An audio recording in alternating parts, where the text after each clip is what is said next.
It's me, Bree Reads! Hi, friends! It's me, Bree. Today, let's read a story together. If you like to read with me, please give this video a thumbs up.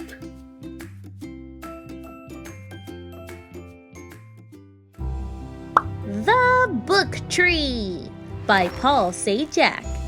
Illustrated by Rasheen Kyrie. The Book Tree. Nestled in the branches of a tree, Arlo opened his book and breathed in. Beginnings were always the best part. They smelled as if anything were possible. Bonk! I'm sorry, Mayor.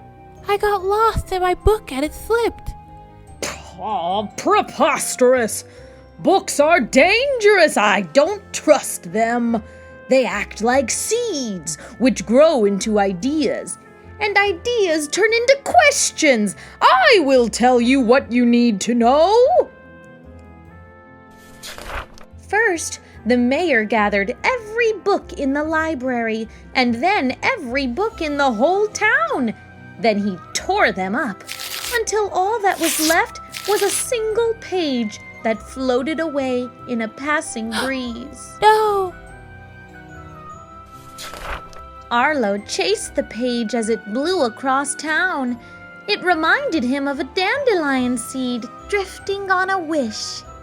Whoa! When it landed, the muddy earth swallowed it, letter by letter, until it too was gone. Arlo thought that perhaps the mayor was right. After all, he'd been elected mayor.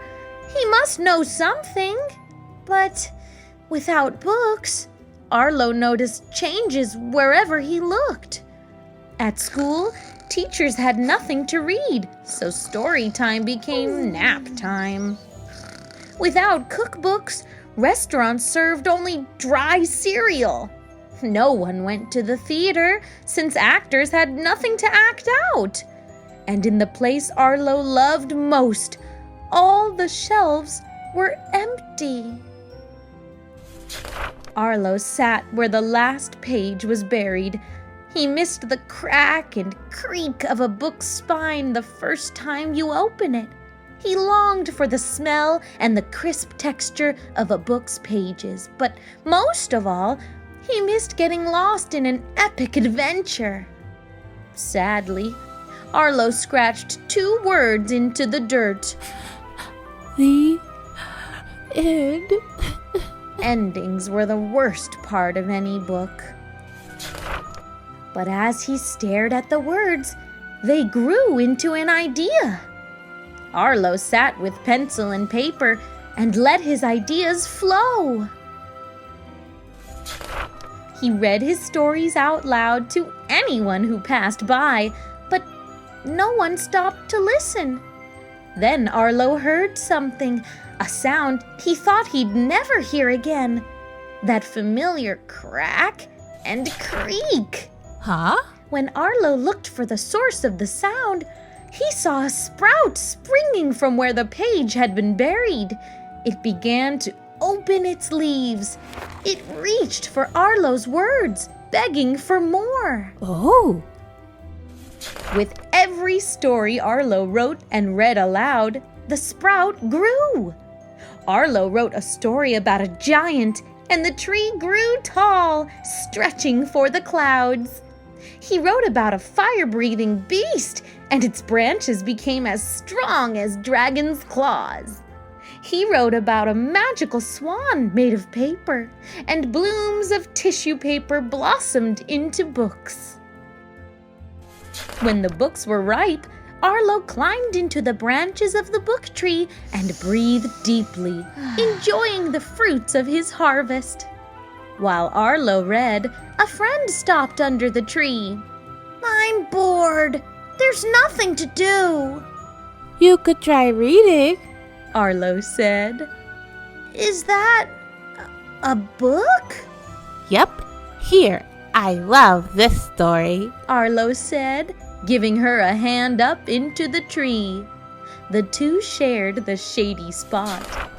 Soon flocks of readers roosted on the limbs. Books spread through the town like pollen in the wind. People grew hungry for reading again. Some wrote their own stories and became book gardeners themselves. Fiery maples bloomed with picture books, willows wept with poetry, and fruit trees filled with cookbooks flourished. As the trees grew, the town blossomed. The mayor, lost in his mayoral work, was oblivious to all the changes. That is, until a ripe book fell on his head. Bonk! The mayor kicked and stomped. Who planted these trees? You did, sir. Arlo said. When you tore up the books, it planted an idea. Impossible. This is the second time my head is hurting because of a book. The trees have to be cut down. But we've become a town of books and stories. You can't cut them down. The mayor walked the streets of the town. He gorged himself at one of the 5-star restaurants, caught a show in the park, and lost himself in a story about a boy fishing for a whale in a puddle. Oh, books did all of this? The mayor asked, astonished. No. Arlo said, as he handed the mayor a freshly picked story. The book was just a seed.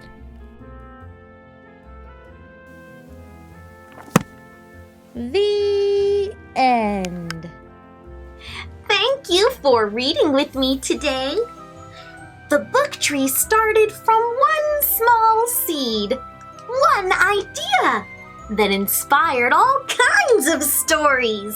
When you write and read stories, your imagination grows bigger, and the world is filled with new ideas.